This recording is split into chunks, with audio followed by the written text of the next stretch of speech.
Welcome to 360 Tamil. இன்னைக்கு இந்த வீடியோல நம்ம எந்த படத்தோட எக்ஸ்பிளனேஷன் பத்தி பார்க்க போறோம்னா, போன வருஷம் மலையாள சினிமால வெளியான பனி அப்படின்ற படத்தை பத்தி தான் பார்க்க போறோம். இது ஒரு பக்காவான கிரைம் த்ரில்லர் படம்னு சொல்லலாம். ஒரு பெரிய ரவுடியை காட்டுறாங்க. அந்த ரவுடியோட ஒய்ஃபு கிட்ட ரெண்டு பசங்க தப்பா நடந்துக்கிறாங்க. சம்பந்தப்பட்ட அந்த ரெண்டு பசங்களை பழி வாங்கணும் அப்படின்ற மாதிரி இந்த ரவுடி நினைக்கிறாரு. ரெண்டு பேருக்குள்ளேயும் கேட் அண்ட் மவுஸ் கேம் நடக்குது. தன்னோட ஒய்ஃபு கிட்ட தப்பா நடந்துகிட்ட அந்த ரெண்டு பசங்களை ஹீரோ பழி வாங்கினாரா இல்லையான்னு சொல்ற படம் தான் இந்த படம். இந்த படம் தமிழ்லயே இருக்கு. சோனி லைவ்ல ஃபுல் படத்தை பார்க்கணும்னு நினைக்கிறவங்க பாருங்க. எக்ஸ்பிளனேஷனுக்குள்ள போறதுக்கு முன்னாடி வீடியோக்கு ஒரு லைக்க போடுங்க.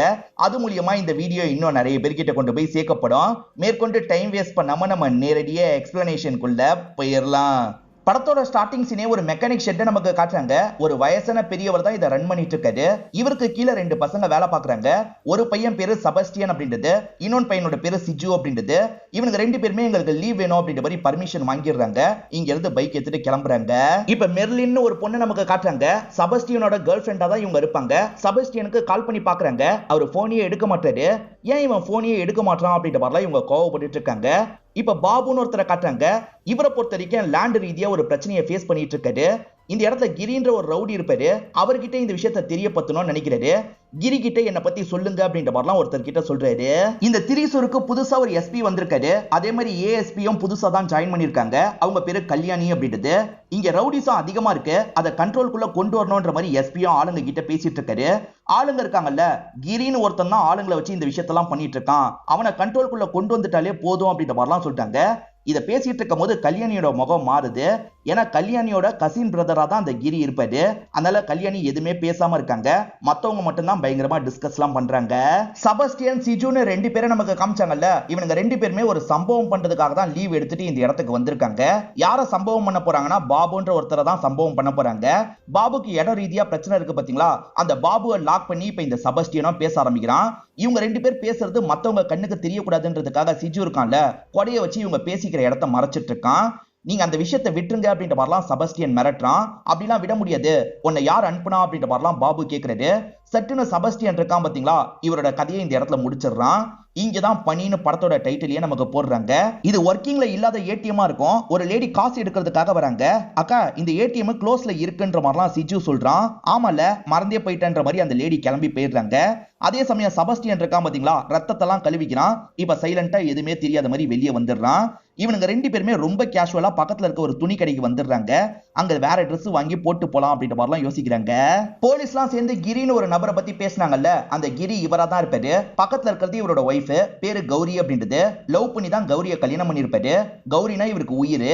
கௌரிக்கும் இவருக்கும் குழந்தை இல்லைன்ற மாதிரி நமக்கு காட்டுறாங்க. இப்போ ஒரு கடையில இருந்து ஒரு அண்ணன் கால் பண்ணிட்டாரு.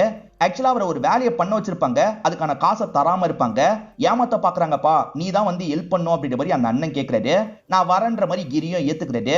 ஒரு 2 நிமிஷத்துல வந்துடுறன்ற மாதிரி இவருமே கடைக்குள்ள வந்துடுறாரு. ரெண்டு பசங்க கடைக்குள்ள போனாங்கல்ல, அதே கடைக்கு தான் இப்ப இவர் வந்திருக்காரு. அந்த அண்ணனை பார்த்து பேசுறாரு. பேசின காசை தராம ஏமாத்துறாங்க அப்படின்ற மாதிரி அந்த அண்ணன் சொல்றாரு. விடுங்கண்ணே, நான் காசை தரேன்ற மாதிரி இவர் காசை எடுத்து தராரு. இல்லப்பா, அவங்க கிட்ட வாங்கித்தான்னு இந்த அண்ணன் சொல்றாரு. எப்படி வாங்கிக்கணும்னு எனக்கு தெரியும்ண்ணே, நீங்க இதை புடிங்கன்ற மாதிரி காசை இவரு தந்துடுறாரு. இப்ப அவன் இருக்கான்ல, நான் காசெல்லாம் தரமாட்டேன்ற மாதிரி சொல்றான். இப்ப இவருமே செம்மையா அந்த நபரை போட்டு மிரட்டுறாரு. அவன் பேரை ராஜுன்னு வச்சுப்போம். இப்ப ராஜுவும் பயந்துடுறான். இந்தாங்க காசுன்ற மாதிரி தர வேண்டிய காசை தந்துடுறான். இவர் லைட்டா மிரட்டினதுக்கே அந்த அளவுக்கு அவன் பயப்படுறான்னு நமக்கு காட்டுறாங்க. சரி கிளம்பலான்ற மாதிரி ஒய்ஃபை கூட்டிட்டு இவருமே இந்த இடத்தை விட்டு கிளம்ப ஆரம்பிக்கிறாரு. இப்பதான் அந்த ரெண்டு பசங்க வேற காஸ்டியூம் போட்டு வெளியே வராங்க. இவங்க நடந்து வந்துட்டு இருக்கும் போது மெர்லின் இருக்காங்கல்ல, இந்த செபஸ்டியனை பார்த்து பேசுறதுக்காக வந்துடுறாங்க. கால் பண்ண எடுக்க மாட்டியா அப்படின்ற மாதிரிலாம் கோவப்பட்டு இருக்காங்க. இவர் அவசரமா வேற ஒரு இடத்துக்கு போனோம். இவங்க வேற தொண பேசிக்கிட்டே இருக்காங்க. ஒரு ஸ்டேஜ் வரைக்கும் கண்ட்ரோல் பண்றதுக்கு ட்ரை பண்ணிட்டாரு. அதுக்கப்புறம் இவங்களை திட்டிடுறாரு. நான் வேலையா இருக்கேன்னு சொல்றேன்ல, கிளம்புன்ற மாதிரிலாம் இவங்களை அனுப்பி விடுறாரு. சீக்கிரமா அந்த வேலையை முடிக்கணும்ன்ற மாதிரி இந்த ரெண்டு பசங்களுமே ஒரு இடத்துக்கு வராங்க. அதாவது குப்பையெல்லாம் எரிப்பாங்கல்ல, அந்த இடத்துக்கு வந்துடுறாங்க. இவங்க யூஸ் பண்ண எல்லா விஷயத்தையும் போட்டு எரிச்சிடுறாங்க. இதுக்கப்புறம் வேற ஒரு வேலை இருக்குன்ற மாதிரிலாம் பேசிக்கிறாங்க. கிரியோட மச்சான் பேரு குருவிலா அப்படின்றது. தங்கச்சியும் மச்சானும் ஒரு கடை தான் வச்சிருக்காங்க. அந்த கடையில அவங்க கிட்ட பேசுறதுக்காக வந்துடுறாரு. அப்பதான் கிரியோட அம்மா கிட்ட இருந்து போன் கால் வருது. இன்னைக்கு நைட்டு ஒரு ஃபங்க்ஷன் பிளான் பண்றோம், எல்லாருமே வந்துருங்க, எல்லாருமே மீட் பண்ணலாம் அப்படின்ற மாதிரிலாம் அம்மா சொல்றாங்க. அம்மா பேரு தேவிகி அப்படின்றது. இவங்க எல்லாருமே சரின்ற மாதிரிலாம் ஏத்துக்கிறாங்க. கல்யாணி இவங்களோட சொந்தக்காரங்கன்ற மாதிரி நான் சொன்னேன் பாத்தீங்களா, இப்ப கல்யாணி இந்த இடத்துக்கு வந்துடுறாங்க. என்னம்மா போலீஸ் வேலை எல்லாம் எப்படி இருக்குன்ற மாதிரி இவங்க கேக்குறாங்க. இன்னைக்கு முழுக்கவே உங்களை பத்தி தான் பேசினாங்க, உங்களை கண்ட்ரோல் பண்ண போறாங்களா அப்படின்ற மாதிரிலாம் கல்யாணி சொல்றாங்க. ஏடிஎம்ல வச்சு கொலை பண்ணதே இந்த ரெண்டு பசங்க தானே. ஆனா இந்த ரெண்டு பசங்க எதர்ச்சியா பாக்குற மாதிரிலாம் டிராமா பண்றாங்க. எங்க இங்க ஏதோ கொலை நடந்திருக்கு போல, ரத்தம் வருது அப்படின்ற மாதிரிலாம் சொல்லிட்டாங்க. இப்ப சுத்தி இருக்கிற எல்லாருமே இந்த இடத்துக்கு வந்துடுறாங்க. அதுல ஒருத்தர் உள்ள போய் பாக்குறாரு. ஒரு நபர் இறந்து போயிருக்காரு அப்படின்ற மாதிரிலாம் சொல்லிட்டாரு. சரி போலீஸ்க்கு தகவலை கொடுக்கலாம் அப்படின்ற மாதிரி எல்லாருமே யோசிக்கிறாங்க. இப்ப மெர்லின்மே இந்த இடத்துக்கு வந்துடுறாங்க. என்னாச்சு அப்படின்ற மாதிரிலாம் எட்டி எட்டி பாக்குறாங்க. உள்ள ஒரு கொலை நடந்திருக்கு, உன்கிட்ட சண்டை போட்டுட்டு வந்தேன்ல, அப்பதான் இந்த விஷயத்தை கவனிச்சேன்னு சொல்லிட்டாரு. சரி உன் கூடயே நான் வெளியே வரேன்ற மாதிரிலாம் இவங்களை சமாதானப்படுத்துறாரு. கல்யாணியை பொறுத்த வரைக்கும் கிரியோட கசின் சிஸ்டரா இருப்பாங்க. இவங்க கூட சேர்ந்த மாதிரி தான் அவங்க சாப்பிட்டுட்டு இருக்காங்க. அப்ப அவங்களுக்கு போன் கால் வருது. கொலையை பத்தி தான் தகவல் கிடைக்குது போல. இவங்களுமே வேகமா இந்த இடத்தை விட்டு கிளம்ப ஆரம்பிக்கிறாங்க. கொலை நடந்திருக்கிறத பத்தி இவருக்கும் தெரிய வருது. யாரு கொல்லப்பட்டா விசாரிக்கணும்ன்ற மாதிரிலாம் யோசிக்கிறாரு. அதெல்லாம் போலீஸ் பார்த்துப்பாங்க இருங்கன்ற மாதிரி ஒய்ஃப் சொல்றாங்க. அதனால இவருமே மேற்கொண்டு சாப்பிடுறாரு. இப்ப போலீஸுங்க இந்த ஸ்பாட்டுக்கு வந்துடுறாங்க. எஸ்பியே இந்த ஸ்பாட்டுக்கு வந்துடுறாரு. யார் முதல்ல பார்த்தது அப்படின்ற மாதிரிலாம் கேட்கறாரு. ஒரு அண்ணன் நான் தான் பார்த்தேன்ற மாதிரி கையை தூக்குறாரு. இந்த ரெண்டு பசங்க நாங்க தான் பார்த்தோன்ற மாதிரிலாம் கையை தூக்கிட்டு இருக்காங்க. இப்ப கல்யாணி இந்த ஸ்பாட்டுக்கு வந்துடுறாங்க. எஸ்பி இருக்கார்ல, நீங்களே இந்த கேஸை ஹேண்டில் பண்ணுங்கன்னு சொல்லிட்டாரு. இவங்களும் சரின்ற மாதிரி ஏத்துக்கிறாங்க. இப்ப எஸ்பியும் மீடியாவை பார்த்து பேசிட்டு இங்க இருந்து கிளம்பிடுறாரு. இப்ப கிரிக்கு கொல்லப்பட்டது யாருன்றது தெரிஞ்சிருது. பாபுன்ற ஒருத்தர் தான் கொல்லப்பட்டிருக்காரு. இட விஷயமா உங்ககிட்ட தான் பேசணும்ன்ற மாதிரிலாம் நினைச்சாரு. அதுக்குள்ள இப்படி ஆயிடுச்சுன்ற மாதிரி ஆளுங்க சொல்றாங்க. சோ இடம் ரிலேட்டடா யாராவது கொலை பண்ணிருக்க வாய்ப்பு இருக்குன்னு ஹீரோக்கும் தெளிவா தெரியுது. கிரியோட சொந்தக்காரரா டேவிட்னு ஒருத்தர் இருப்பாரு. அவரும் ரவுடியா தான் இருப்பாரு. யாரு கொலை பண்ணாங்கன்னு கொஞ்சம் விசாரி அப்படின்ற மாதிரி கிரி சொல்றாரு. டேவிட் சரின்ற மாதிரி ஏத்துக்கிறாரு. இப்ப டேவிட் இவரோட இடத்துல ஒரு பஞ்சாயத்து பேசுறதுக்காக தான் போயிட்டு இருக்காரு. டேவிட பொறுத்த வரைக்கும் ஒரு நம்பிக்கையான ரைட் ஹேண்ட் இருப்பாரு. அவர் பேரு சஜி அப்படின்றது. இப்ப சஜி இருக்கார்ல, இளநிலாம் எடுத்துட்டு வந்துடுறாரு. உக்காண்டு இருக்காருல ஒருத்தர் கிட்ட இளநிய தராரு. அவருமே ஒரு இளநிய குடிச்சிட்டு இருக்காரு. அதை குடிச்சிட்டு இருக்கும் போது இன்னொன்னு இளநிய தராரு. வேணான்ற மாதிரிலாம் அந்த நபர் சொல்லிட்டாரு. வேணுமா வேணாமான்னு உங்ககிட்ட யாரு கேட்டா குடின்ற மாதிரி சஜி மிரட்டுறான். இப்ப அந்த நபருமே பயப்படுறாரு. அவன் தர வாங்கி வாங்கி இவர் குடிச்சிட்டு இருக்காரு. அவன் அந்த அளவுக்கு மிரட்டிட்டு இருக்கான். ஆக்சுவலா டேவிட் பேசணும்னு இவன் கேட்டுக்கணும்ன்றதுக்காக தான் இந்த மாதிரி மிரட்டிட்டு இருக்கான். இப்ப டேவிடும் பஞ்சாயத்து பேசுறதுக்காக இந்த இடத்துக்கு வந்துடுறாரு. மெரூன் ஷர்ட் போட்டிருக்கான் பாத்தீங்களா, அவனுக்கு எதிராக தான் இவர் பஞ்சாயத்து பேசிட்டு இருக்காரு. அவன் இதெல்லாம் ஏத்துக்க முடியாதுன்ற மாதிரி சொல்றான். எது ஏத்துக்க மாட்டியா, ஏத்துக்க தான் செய்யணும்ன்ற மாதிரிலாம் டேவிட் மிரட்டுறாரு. ஏற்கனவே அந்த சஜி வேற பயங்கரமா மிரட்டி இருக்கான்ல, இதனால இந்த மெரூன் ஷர்ட் போட்டவரும் சரின்ற மாதிரிலாம் ஏத்துக்கிறாரு. இதுக்காக தான் டேவிட் முன்கூட்டியே மிரட்டலாம் வச்சிருப்பாரு. இப்ப டேவிட் இருக்கார்ல, இந்த சம்பவத்தை பண்ணது யாருன்றத கொஞ்சம் விசாரிங்கன்ற மாதிரி ஆளுங்க கிட்ட எல்லாம் சொல்லிட்டாரு. அப்படியே கட் பண்ணி ரெஸ்ட் ரூம் நமக்கு காட்டுறாங்க. ரெஸ்ட் ரூம்ல வச்சு செபாஸ்டியன் லவ்வர் கூட ரொமான்ஸ் எல்லாம் பண்ணிட்டு இருக்கான். யாராவது வந்தா சொல்லுன்ற மாதிரி ஃப்ரெண்டு கிட்ட சொல்லிருப்பான். இப்ப வர மாதிரி சவுண்ட் கேக்குது, வெளியே வாங்கன்ற மாதிரி ஃப்ரெண்டு சொல்லிட்டாரு. இவங்க ரெண்டு பேருமே பாதியிலேயே வெளியே வந்துடுறாங்க. இந்த செபாஸ்டியன் உதட்ட போட்டு பயங்கரமா கடிச்சு வச்சிருப்பான். ரத்தமே வருது. நீ சரியான பொறுக்கின்ற மாதிரிலாம் சொல்லிட்டு இருக்காங்க. இவங்க தானே பாடியை முதல்ல பார்த்ததா சொன்னாங்க. ஸ்டேஷனுக்கு வர சொல்லி சொல்றாங்க. இத பத்தி லவ்வர் கிட்ட சொல்லிட்டாரு. நானும் வரேன்ற மாதிரி லவ்வர் சொல்லிட்டாங்க. இவங்க எல்லாருமே சேர்ந்த மாதிரி ஸ்டேஷனுக்கு வந்துடுறாங்க. இவங்களை நிக்க வச்சுக்கிட்டே யார் இந்த கொலையை பண்ணிருப்பான்ற மாதிரிலாம் எஸ்பி பேசிட்டு இருக்காரு. அப்படிலாம் பேசிட்டு இருக்கும் போதுதான் இந்த பையனுக்கு போன் கால் வருது. இவனுமே அட்டன் பண்ணி பேச ஆரம்பிக்கிறான். ஆக்சுவலா இந்த பையனுக்கு வேலை கொடுத்த நபர் தான் பேசுறாரு. அண்ணா இப்ப போலீஸ் ஸ்டேஷன்ல இருக்கேன், நான் கொஞ்சம் ஃப்ரீ ஆயிட்டு கால் பண்றேன் அப்படின்ற மாதிரி சொல்றான். சரின்ற மாதிரி அந்த நபருமே காலை கட் பண்ணிடுறாரு. திரும்பி கொஞ்சம் எஸ்பி பேசிட்டு இருக்கும் போது அவனுக்கு கால் வருது. இந்த வாட்டி ஸ்பீக்கர்ல போட்டு பேசுன்ற மாதிரி சொல்லிட்டாரு. இவனுமே ஸ்பீக்கர்ல போட்டு பேசுறான். ஆனா இந்த வாட்டி அவனோட அப்பா தான் பேசுறாரு. போன வாட்டி கால் பண்ணவர் இந்த வாட்டி கால் பண்ணியிருந்தா இவன் மாட்டிருப்பான். ஆனா நல்ல வேலையா அந்த மாதிரிலாம் நடக்கல. இப்ப வெளியே வந்ததுக்கு அப்புறம் இவன் இருக்கான்ல, வேலையை கொடுத்தவருக்கு கால் பண்றான். எப்ப காசை தரணும்னு நாங்க சொல்றோன்ற மாதிரிலாம் சொல்லிடுறான். இப்ப கிரிக்கு ஒய்ஃப் கிட்ட இருந்து கால் வருது. இன்னைக்கு நைட்டு கெட் டுகெதர் இருக்குல்ல, நம்ம பர்ச்சேஸ் பண்றதுக்கு போலான்னு சொல்றாங்க. நீ முதல்ல ஷாப்புக்கு போ, நான் பின்னாடியே வந்து ஜாயின் பண்ணிக்கிறேன் அப்படின்ற மாதிரி சொல்லிட்டாரு. ஒய்ஃபுமே ஏத்துக்கிறாங்க. இந்த வேலையை முடிச்சதுக்கு 10 லட்சம் ரூபாய் தரன்ற மாதிரி சொல்லிருப்பாங்க போல. அதை வச்சு என்ன பண்ணலாம் அப்படின்ற மாதிரி செபாஸ்டியனும் ஃப்ரெண்டும் பேசிட்டு இருக்காங்க. இப்பதான் கௌரி இருக்காங்கல்ல, காரை விட்டுட்டு கடைக்குள்ள போயிட்டு இருக்காங்க. இப்ப செபாஸ்டியனுக்கு இவங்களை பார்த்தோன்னே ரொம்ப பிடிச்சிருது. செம்மையா இருக்கல்ல, இவள மாதிரி ஒருத்தி கிடைச்சா நல்லா இருக்கும் அப்படின்ற மாதிரிலாம் சொல்லிட்டு இருக்கான். இப்ப அவங்க பொருள் வாங்குறதுக்காக உள்ள வந்துடுறாங்கல்ல, இவனுங்க ரெண்டு பேருமே பாக்குறதுக்காக வந்துடுறாங்க. இவன் இடுப்பியே குறுகுறுன்னு பார்த்துட்டு இருக்கான். நான் போய் டச் பண்ண போறேன்னு சொல்றான். ஃப்ரெண்டு வேணான்ற மாதிரிலாம் சொல்லிட்டாரு. அதை மீறியே இவன் பக்கத்துல வந்து டச் பண்ணிடுறான். டச் பண்ணவன் தெரியாம டச் பண்ணிட்டேன் அப்படின்ற மாதிரிலாம் டிராமா பண்றான். இவங்க பயங்கரமா இவனை திட்டுறாங்க. அடிச்சு இங்க இருந்து கோவமா கிளம்புறாங்க. அப்படி கிளம்பிட்டு இருக்கும் போது சட்டுன்னு யாரோ கையை பிடிக்கிறாங்க. இவங்க பயந்து திரும்பினா ஹஸ்பண்ட் தான் இருக்காரு. இவங்க பதட்டமா இருக்கிறத ஹஸ்பண்ட் கவனிக்கிறாரு. என்னாச்சுன்னு கேட்கறாரு. இல்ல இன்னொரு நாள் நம்ம வாங்கிக்கலாம், கிளம்பலான்ற மாதிரிலாம் சொல்லிட்டாங்க. ஏதோ தப்பா இருக்குன்றதை இவர் புரிஞ்சுக்கிறாரு. ஒரு பையனை இவங்க பார்த்துட்டு இருக்காங்க. அவன் தான் ஏதோ பண்ணிருக்கான் அப்படின்றத ஹஸ்பண்ட் புரிஞ்சுக்கிறாரு. இப்ப நேரா அந்த செபாஸ்டியன் கிட்ட வந்துடுறாரு. யாரா நீன்னு கேட்கறாரு. செபாஸ்டியனோ நக்கலா நீ யாருன்ற மாதிரி கேட்கறான். இதனால கோவப்பட்ட ஹீரோ இருக்கார்ல, செபாஸ்டியனை போட்டு அடிக்கிறாரு. இப்ப செபஸ்டியன் ஃப்ரெண்டு தடுத்து சண்டை போறதுக்காக வரான், அவனையும் போட்டு அடிக்கிறாரு. இவங்க ரெண்டு பேரையும் பயங்கரமா அடிச்சிடுறாரு. இப்ப எல்லாருமே என்ன ஏதுன்னு பேசுறதுக்காக வராங்க. இப்ப இந்த கடையோட ஓனர் இருக்கார்ல கிரி, ஏதாவது பிரச்சனையா அப்படின்ற மாதிரிலாம் இந்த இடத்துக்கு வராரு. அப்பதான் நம்மள அடிச்சது கிரின்றது இவனுக்கு தெரிய வருது. கிரிய பத்தி கேள்விப்பட்டிருப்பான் போல, இப்பதான் கிரிய பாக்குறான். இன்னைக்கு ஒரு ஃபேமிலி கெட் டுகெதர் இருக்கிறதா சொன்ன பாத்தீங்களா? இவங்க ஃபேமிலியை சேர்ந்த எல்லாருமே இந்த இடத்துல கேதர் ஆயிருக்காங்க. ஜாலியா பாட்டு பாடுறாங்க, டான்ஸ் எல்லாம் பண்ணிட்டு இருக்காங்க. இப்ப ஹஸ்பண்டுமே ஒய்ஃபு கிட்ட நம்ம வெளியே போலான்ற மாதிரி சொல்லிட்டாரு. ஆக்சுவலா ஒரு பர்டிகுலர் பகுதியில நின்னு பார்த்தா பட்டாசு வெடிக்கிறதுலாம் சூப்பரா தெரியும் போல. அந்த இடத்துக்கு தான் ஒய்ஃபை கூட்டு வந்திருக்காரு. சந்தோஷமா வேடிக்கை பார்த்துட்டு இருக்காங்க. அதுக்கப்புறம் வீட்டுக்கு வந்து இவங்க ரெண்டு பேருமே சந்தோஷமாலாம் இருக்காங்க. பாபுன்னு ஒருத்தர் இறந்து போன மாதிரி நமக்கு காமிச்சாங்கல்ல, அவருக்கான இறுதி சடங்கு வேலை தான் நடந்துட்டு இருக்கு. கண்டிப்பா சொத்துக்காக தான் யாரோ கொலை பண்ணிருக்காங்க அப்படின்ற மாதிரி சொந்தக்காரங்க எல்லாருமே பேசிட்டு இருக்காங்க. ஆக்சுவலா இவரோட சொந்தக்கார பையனா தான் ராஜுன்ற பையன் இருப்பான். அதாவது ஹீரோ ஃபோர்ஸ் பண்ணி காசு வாங்கினார்ல, அவன் தான் ராஜுவா இருப்பான். ராஜு கூட இதை பண்ணிருக்க வாய்ப்பு இருக்குன்ற மாதிரி கிரியோட ஆட்கள் சொல்றாங்க. அதனால அவனை லாக் பண்ணுங்கன்ற மாதிரி வண்டியில ஏற வச்சிடுறாரு. உனக்கும் பாபுக்கும் என்ன பிரச்சனைன்னு கேக்குறாங்க. இடம் ரிலேட்டடா பிரச்சனை போனது உண்மைதான், ஆனா சத்தியமா நாளா இந்த விஷயத்த பண்ணல. கிரி என்ன நீங்க யாருன்னு தெரியாம உங்ககிட்ட நக்கலா பேசிட்டேன், என்ன விட்டுருங்க அப்படின்ற மாதிரிலாம் அவன் கேட்கறான். இதனால கிரி இருக்கார்ல, இறக்கி விடுங்கன்னு சொல்லிட்டாரு. ஒரு இடத்துல இவனை இறக்கி விட்டுட்டு போயிடுறாங்க. இவன் தான் பண்ணானா என்னன்றது நமக்கும் தெரியல. கிரி கிட்ட அடி வாங்கின இந்த ரெண்டு பசங்க ஒரு ஹாஸ்பிட்டல்ல தான் ட்ரீட்மெண்ட் எடுத்துட்டு இருக்காங்க. அப்பதான் உண்மையிலேயே வேலை கொடுத்தவங்க இந்த இடத்துக்கு வந்துடுறாங்க. ராஜு வேலை கொடுத்திருக்க மாட்டாரு, அதே குடும்பத்துல இருக்க ரெண்டு பேர் தான் வேலை கொடுத்திருப்பாங்க. கரெக்டா வேலையை முடிச்சிட்டீங்க, இந்தாங்க காசுன்ற மாதிரி 10 லட்சம் ரூபாய் தந்துடுறாங்க. ஏன் காயம் ஏற்பட்டிருக்குன்னு கேக்குறாங்க. இல்ல வர வழியில ஆக்சிடென்ட் ஆயிடுச்சு, அதனால தான் அப்படின்ற மாதிரி இந்த பசங்க சொல்றாங்க. வேற ஏதாவது வேலைனா கூட எங்க கிட்டே தாங்கன்ற மாதிரிலாம் கேக்குறாங்க. சரின்ற மாதிரி இந்த ரெண்டு பேருமே கிளம்பிடுறாங்க. இந்த ரெண்டு பசங்களும் கிரிய பழி வாங்கணும்னு நினைக்கிறாங்க. கிரியோட வீட்டை வேவு பார்க்கலாம் அப்படின்ற மாதிரி இவனுங்க சுத்தி முத்தி வேவு பார்த்துட்டு இருக்காங்க. வீட்டுல பெருசா யாரும் இல்லன்றது இவங்களுக்கு தெரிய வருது. இப்போதைக்கு வீட்டுல கிரி இல்ல, கௌரியும் வேலைக்காரியும் மட்டும்தான் இருக்காங்க. வேலைக்காரி இருக்காங்கல்ல, மேல போய் கிளீன் பண்ண போறன்ற மாதிரி மேல போயிடுறாங்க. கௌரிக்கு டான்ஸ் ஆடுறது பிடிக்கும். இப்ப மியூசிக்கு ஏத்த மாதிரி டான்ஸ் எல்லாம் பண்ணிட்டு இருக்காங்க. அப்ப திடீர்னு மேல இருந்து சவுண்ட் கேக்குது.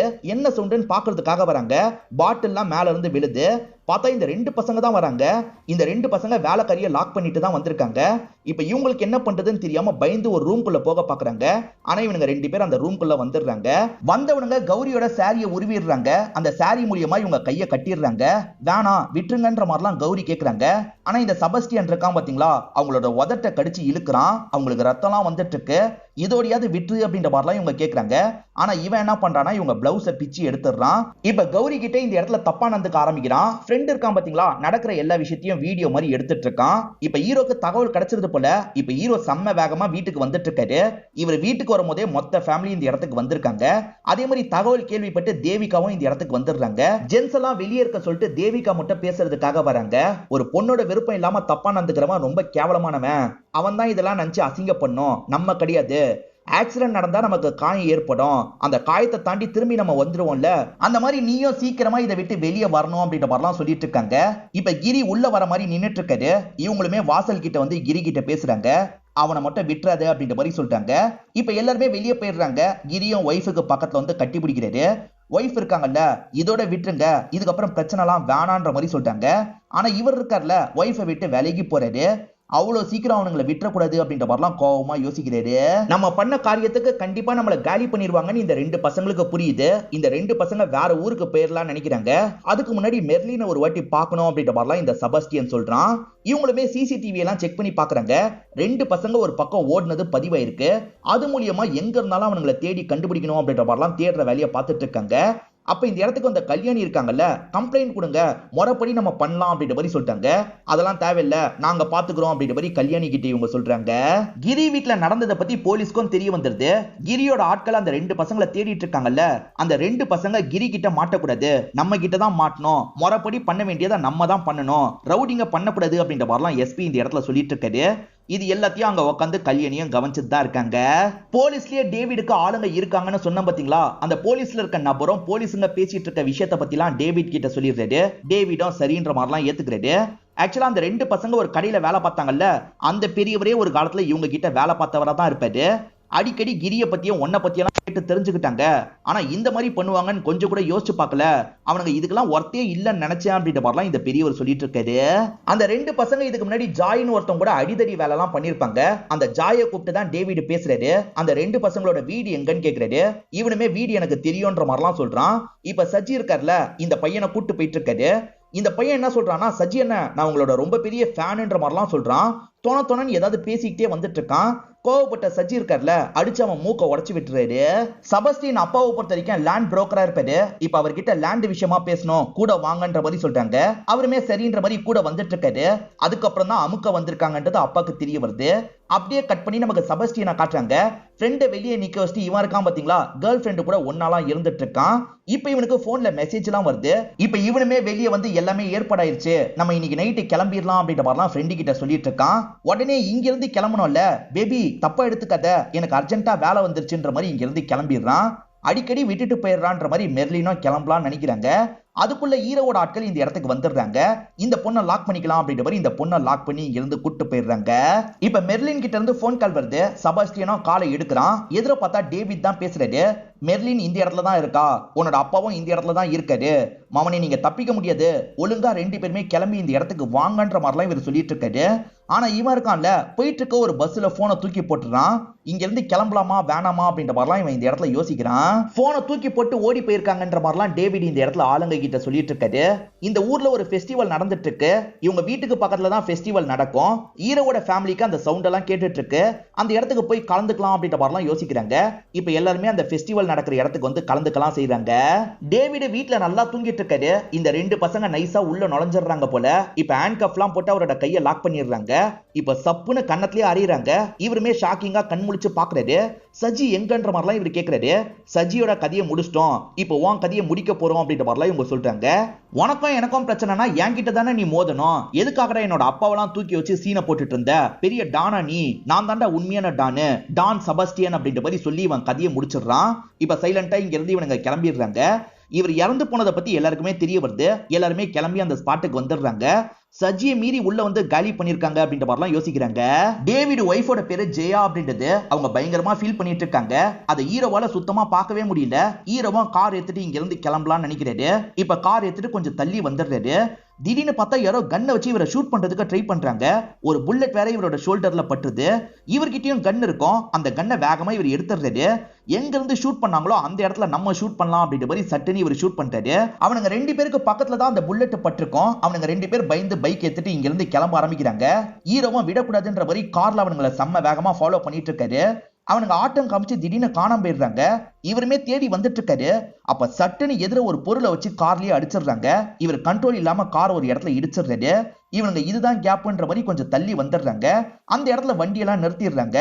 இந்நேரத்துக்கு அவன் இறந்து போயிருப்பான்ல, இல்லைன்னா பயங்கர காயமாவது ஏற்பட்டிருக்கும், நம்ம சீக்கிரமா இந்த ஊரை விட்டு கிளம்பிடலாம் அப்படின்ற மாதிரிலாம் பேசிக்கிறாங்க. இப்ப திரும்பி இவங்க அந்த வழியா தான் போனோம், அந்த வழியா போலான்ற மாதிரி இவங்களும் பைக் எடுத்துட்டு கிளம்ப ஆரம்பிக்கிறாங்க. அவர் பயங்கர காயப்பட்டிருப்பாருன்னு பார்த்தா அவர் சட்டுன்னு எதிர வந்து நிக்கிறாரு. என்ன இவன் எதுவுமே ஆகாம எதிர வந்து நிக்கிறான்ற மாதிரிலாம் இந்த பசங்க ஷாக் ஆகுறாங்க. தப்பிச்சு போனோன்ற மாதிரி செம்ம வேகமா பைக் எடுத்துட்டு போயிட்டு இருக்காங்க. இவரை இடிக்கணும்ன்ற மாதிரி பின்னாடியே வந்துட்டு இருக்காரு. பிரிட்ஜு கிட்ட வரும்போது இந்த பசங்களை இடிச்சிடுறாரு. இந்த 2 பசங்களும் பறந்து போய் தண்ணிக்குள்ள விழுந்துடுறாங்க. அவனுங்க தண்ணிக்குள்ள விழுந்துட்டாங்க, வந்து பாருங்கன்ற மாதிரி ஆளுங்களுக்கு தகவலை கொடுத்துடுறாரு. இவருக்கு அடிப்பட்டது இல்ல, அதுக்கு இப்ப ட்ரீட்மெண்ட்லாம் எடுத்துட்டு இருக்காரு. அந்த இடத்துல ஃப்ரெண்ட்ஸ் பயங்கரமா ஃபீல் பண்ணி அழுகுறாங்க. டேவிட் இறந்து போனதை நினைச்சுதான் அழுகுறாங்க. இவருமே ஃபீல் பண்ணிட்டாரு. இப்ப டேவிடுக்கு செய்ய வேண்டிய இறுதி சடங்கெல்லாம் எல்லாருமே சேர்ந்து செஞ்சுட்டு இருக்காங்க. இவங்க ஆளுங்களுக்கும் அவனுங்க 2 பேர் மாட்டல, அதே மாதிரி போலீஸ்க்கும் அவனுங்க 2 பேர் மாட்டல. எப்படியோ சாமர்த்தியமா தப்பிச்சிட்டாங்க போல அப்படின்ற மாதிரிலாம் இவரோட ஆட்கள் சொல்லிட்டு இருக்காங்க. கௌரி ரொம்ப கஷ்டத்துல இருந்திருப்பாங்க. ஆனா இப்ப ஜெயா தான் இவங்களை விட கஷ்டத்துல இருக்காங்க. ஹஸ்பண்டை இழந்திருக்காங்கல்ல, அதனால எல்லாருமே ஜெயாவை கொஞ்சம் கொஞ்சமா பேசி தேத்திட்டு இருக்காங்க. அதே சமயம் இப்ப கௌரியும் நார்மல் நிலைமைக்கு வந்துடுறாங்க. இப்ப ஃபேமிலி ஃபங்க்ஷன்ல எல்லாருமே ஜாலியெல்லாம் பேசிட்டு இருக்காங்க. கொஞ்சம் கொஞ்சமா திரும்பி இவங்க நார்மல் நிலைமைக்கு வந்துட்டு இருக்காங்க. இன்னமும் ஹீரோவோட மச்சான் இருக்கார்ல, அந்த 2 பசங்களை பத்தி விசாரிச்சுட்டு தான் இருக்காரு. அந்த பசங்க வீட்டுக்கு திரும்பி வர வாய்ப்பு இருக்குல்ல, வீட்டுக்கு பக்கத்துல இருக்கவங்க கிட்ட எல்லாம் இவர் சொல்லி வச்சிருப்பாரு. அடிக்கடி அவங்க கிட்ட வந்து பேசுவார் போல. அந்த மாதிரி நைட்டு நேரம் பேசுறதுக்காக வராது. இன்னும் அந்த பசங்க வந்த மாதிரி தெரியலன்ற மாதிரி அவங்க சொல்றாங்க. சரி இந்தாங்க காசு வச்சுக்கோங்கன்ற மாதிரி கொஞ்சம் காசு தராரு. கிளம்பலான்ற மாதிரி இவரோட கார் எடுக்கிறதுக்காக வந்துட்டு இருக்காரு. இவர் வரும்போதே கார் ஆன் ஆகுது. என்ன ஆன் ஆகுதுன்ற மாதிரி ஷாக் ஆகுறாரு. பார்த்தா அந்த 2 பசங்க இந்த இடத்துக்கு வந்துடுறாங்க. எங்களை பிடிக்கிறதுக்காக தான் பக்கத்து வீட்டுல எல்லாம் சொல்லி வச்சிருக்க போலியே, இப்ப நாங்களே வந்துட்டோம், புடி பாப்போன்ற மாதிரிலாம் கிண்டல் பண்றாங்க. இவருமே அவனுங்க கூட சண்டை போடுறதுக்காக வராரு. ஆனா அவனுங்க இருக்காங்கல்ல, இவரை போட்டு பயங்கரமா அடிச்சிடுறாங்க. இப்ப அடிச்சு முடிச்சவங்க இவர் போன்ல இருந்து ஹீரோக்கு கால் பண்றாங்க. என்ன கிரி சேட்டா எப்படி இருக்கீங்கன்ற மாதிரி நக்கல் பண்றாங்க. அவனுங்க தான் பேசுறாங்கன்னு தெரிஞ்சோன்னே இவர் ஷாக் ஆயிருந்தாரு. இந்த இடத்துல தான் போட்டிருக்கோம் வந்து எடுத்துக்கோங்க அப்படின்ற மாதிரி சொல்றாங்க. இவருமே வேகமா அந்த இடத்துக்கு கிளம்பிட்டு இருக்காரு. அவனுங்க இருந்தா அவனுங்க கூட சண்டை போடணும்னு நினைக்கிறாரு. ஆனா அந்த இடத்துல மச்சான் மட்டும் தான் விழுந்து கிடக்குறாரு. மச்சான் இன்னும் சாவல, அதனால ஹாஸ்பிட்டலுக்கு கொண்டு போகணும் அப்படின்ற மாதிரி இவரும் கொண்டு போறாரு. இவர் பதட்டமா கொண்டு போறத அந்த பசங்க கொஞ்சம் தள்ளி இருந்து கவனிக்கிறாங்க. ரெண்டு பேருமே இருட்டுல உட்காந்து சாப்பாடு சாப்பிட்டுக்கிட்டே தான் இந்த விஷயத்தெல்லாம் கவனிச்சிட்டு இருந்திருப்பாங்க. இப்ப இவர் இருக்கார்ல, அந்த மச்சானை கொண்டு வந்து ஹாஸ்பிட்டல்ல சேர்த்துறாரு. மச்சானுக்கு ட்ரீட்மெண்ட்லாம் தந்துட்டு இருக்காங்க. மச்சானோட உயிருக்கு எந்த ஆபத்தும் இல்லைன்னு டாக்டர் சொல்லிடுறாரு. இப்பதான் எல்லாருமே கொஞ்சம் நிம்மதி ஆகுறாங்க. என்னால் தான் இது எல்லாமே ஆரம்பிச்சது அப்படின்ற மாதிரி கௌரி வேற ஒரு பக்கம் ஃபீல் பண்ணிட்டு இருக்காங்க. இதெல்லாம் பாக்குற தேவகிக்கு ரொம்ப கஷ்டமா இருக்கு. உன் ஒய்ஃப் தேவையில்லாம ஃபீல் பண்ணிட்டு இருக்கா, உன் ஒய்ஃபை வீட்டுக்கு கூட்டு போ அப்படின்ற மாதிரி கிரி கிட்ட சொல்லிட்டாங்க. கிரியும் ஏத்துக்க. இப்ப கிரி இருக்கார்ல, சிலரை மட்டும் இங்க இருந்து கூட்டு போயிட்டு இருக்காரு. அவனுங்க ரெண்டு பேர் கிரியோட கையில மாட்டினா அடிச்சே சாவடிச்சிருவாரு. ஆனா அவனுங்க மாட்டாம இப்படி ஆட்டம் காட்டுறாங்களே அப்படின்ற மாதிரிலாம் பயங்கரமா கோவப்பட்டு இருக்காரு. பாட்டி ரொம்ப நேரம் உட்காந்துட்டே இருக்காங்கல்ல, பேத்திங்க எல்லாருமே போய் படுங்க பாட்டி, நாங்க பாத்துக்கிறோம் அப்படின்ற மாதிரிலாம் சொல்லிட்டாங்க. அப்படியா சொல்றீங்க, சரி நான் படுக்கிறேன்ற மாதிரி பாட்டியும் எந்திரிச்சு நடக்கிறாங்க. இப்ப லிப்ட் மூலியமா இவங்க கீழே இருக்க ரூமுக்கு போலான்னு நினைக்கிறாங்க. அதே லிப்ட்ல தான் இந்த ரெண்டு பசங்க ஒளிஞ்சிருக்காங்க. இப்ப எல்லாருமே போனோம்னா அந்த ரெண்டு பசங்க இருக்காங்கல்ல, கிரிச்சேட்டாவோட அம்மா தானே நீங்கன்னு கேக்குறாங்க. இந்த ரெண்டு பசங்க தான் இதெல்லாம் பண்ணதுன்றது இந்த பாட்டிக்கு தெரியுது. பாட்டி தடுத்து சண்டைலாம் போடுறாங்க. ஆனா அவனுங்க இருக்காங்கல்ல, பாட்டியை ஒரு ஸ்டேஜ்ல அட்டாக் பண்ணிடுறாங்க. இப்ப சைலண்டா அந்த இடத்தை விட்டு கிளம்ப ஆரம்பிக்கிறாங்க. இவனுங்க கொல்லணும்னு நினைச்சிருந்தா கூட கொன்றிருக்கலாம். ஆனா கொல்றது இவனுங்க விருப்பம் இல்ல போல. ஹீரோவை கொஞ்சம் கொஞ்சமா கஷ்டப்படுத்தணும்னு நினைக்கிறாங்க. இப்ப அம்மா மேல அட்டாக் நடந்திருக்கிறத பத்தி ஹீரோக்கு தெரிய வருது. அவனுங்களை எப்படியாவது பிடிக்கணும்ன்ற மாதிரிலாம் சொல்லிட்டாரு. அப்ப ஆளுங்க இருக்காங்கல்ல, அவனுங்க ரெண்டு பேர் போலீஸ் கிட்ட மாட்டிருக்காங்க. இப்ப போலீஸ் கஸ்டடியில தான் இருக்காங்க அப்படின்ற மாதிரி சொல்றாங்க. உடனே போலீஸ் ஸ்டேஷனுக்கு போனோன்ற மாதிரி இவருமே போலீஸ் ஸ்டேஷனுக்கு வந்துடுறாரு. நம்மளை பாக்குறதுக்காக தான் கிரி சேட்டா வந்திருக்காருன்ற மாதிரி அவனுங்க ரெண்டு பேருமே நக்கல் பண்றாங்க. இவனுங்க நக்கல் பண்ணிட்டு இருக்கிறதெல்லாம் எஸ்பியாங்கிறது கவனிச்சுட்டு தான் இருக்காரு. கிரி செம்ம கோவத்துல இருக்கிறது எஸ்பிக்கு புரியுது. உங்க கோவம்லாம் எனக்கு புரியுது, ஆனா செய்ய வேண்டிய விஷயத்த நாங்க செய்வோம், நீங்க அவசரப்பட்டு எதுவும் பண்ணாதீங்க அப்படின்ற மாதிரிலாம் சொல்லிட்டாரு. கிரி அதெல்லாம் கண்டுக்க மாட்டாரு. கோவமா இங்க இருந்து கிளம்புறாரு. இவனுங்க ரெண்டு பேருக்கு அட்டாக் நடக்க வாய்ப்பு இருக்கு, அதனால கோர்ட்டுக்கு கூட்டு போகும்போது கவனமா கூட்டு போனோன்ற மாதிரி எஸ்பி நினைக்கிறாரு. பெரிய பாதுகாப்பு படையோட தான் இவனுங்க ரெண்டு பேரை கூட்டு வராரு. யாரு எங்க இருந்தனாலும் வந்து அட்டாக் பண்ணலான்றது இந்த ரெண்டு பேருக்கும் புரியுது. இந்த ரெண்டு பேருமே சுத்தி முத்தி கூட்டத்தெல்லாம் கவனிச்சிட்டு இருக்காங்க. யாரு கிரியோட ஆளுன்ற மாதிரிலாம் இவங்க பாத்துட்டு இருக்காங்க. அந்த மெர்லின் வேற ஒன்ன போய் லவ் பண்ண பாருன்ற மாதிரிலாம் திட்டிட்டு இருக்கா. இவனை கிண்டல் பண்ணிட்டு இருக்கான். அப்ப திடீர்னு பார்த்தா ரெண்டு பேரையும் ஒரே டைம்ல யாரோ ஷூட் பண்றாங்க. இவனுங்க பறந்து போய் விழுறாங்க. அந்த ஷூட்ல இவனுங்க சாகலாம் மாட்டாங்க. ஏன்னா ஷூட் பண்ணவர் ஷோல்டர்ல தான் ஷூட் பண்ணிருக்காரு. யாரு ஷூட் பண்ணான்னு போலீஸ்க்கு தெரியல.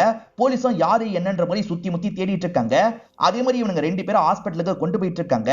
பார்த்தா ஹீரோ இருக்கார்ல, போலீஸ்கார பின்னாடியே ஃபாலோ பண்ணி வந்துட்டு இருக்காரு. அதை இவனுங்களும் பார்த்து பயந்துட்டு இருக்காங்க. ஹீரோ தான் இந்த அட்டாக்க பண்ணிருக்காரு. ஹீரோ ஹாஸ்பிட்டல்ல இருந்தும் தூக்க வாய்ப்பு இருக்குன்றது இந்த எஸ்பிக்கு நல்லாவே புரியுது. இங்க தூக்க விட்டோம்னா போலீஸ்க்கே பெரிய அசிங்கமாயிடும்.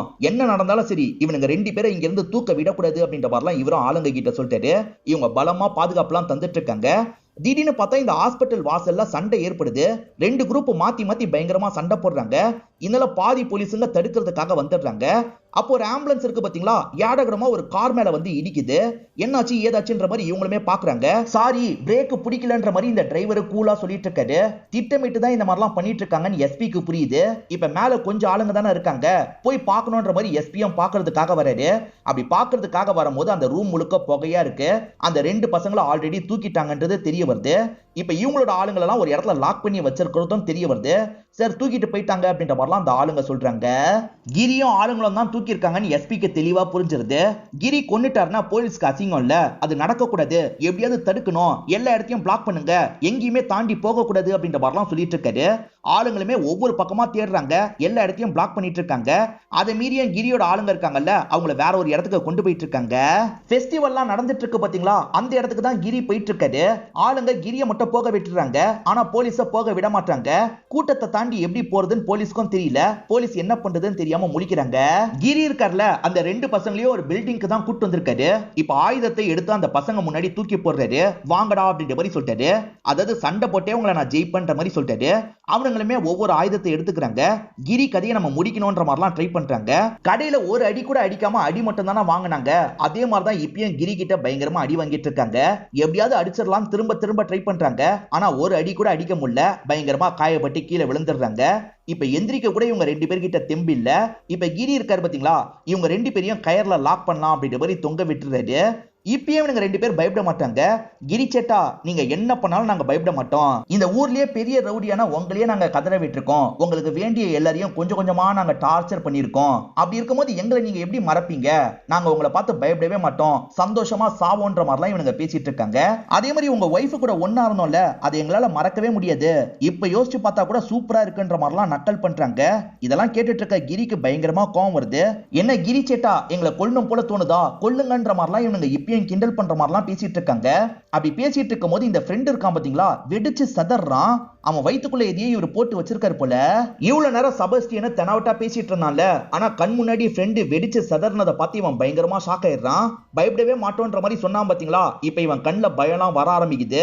பயப்படவே மாட்டேன்னு சொன்ன, இப்ப பயந்துட்டியன்ற மாதிரி கிரியும் பார்வையிலேயே இவன் கிட்ட சொல்லிட்டு இருக்காரு. இவனும் வெடிக்க போறான்னு இவனுக்கு தெரியுது. கிரி சேட்டா வேணா வேணான்ற மாதிரி சொல்றான். இப்ப வெடிச்சு இந்த இடத்துல சதறான். இதை இவருமே சந்தோஷமா பார்த்துட்டு இருக்காரு. இதே இடத்துல தான் டேவிடோட ஒய்ஃப் ஜெயா இருக்காங்க. அதே மாதிரி ஃபேமிலியை சேர்ந்த இன்னும் சிலர் இந்த இடத்துல இருக்காங்க. இப்ப எல்லாருமே சேர்ந்து தான் இந்த விஷயத்தை பார்த்துட்டு இருக்காங்க. சரி கிளம்பலான்ற மாதிரி கார் எடுத்துட்டு இங்க இருந்து கிளம்ப ஆரம்பிக்கிறாங்க. அவனுங்க ரெண்டு பேரை ஹீரோ பழி வாங்கிட்டாரு அப்படின்ற மாதிரி காமிச்சு நமக்கு படத்தை முடிச்சிடுறாங்க.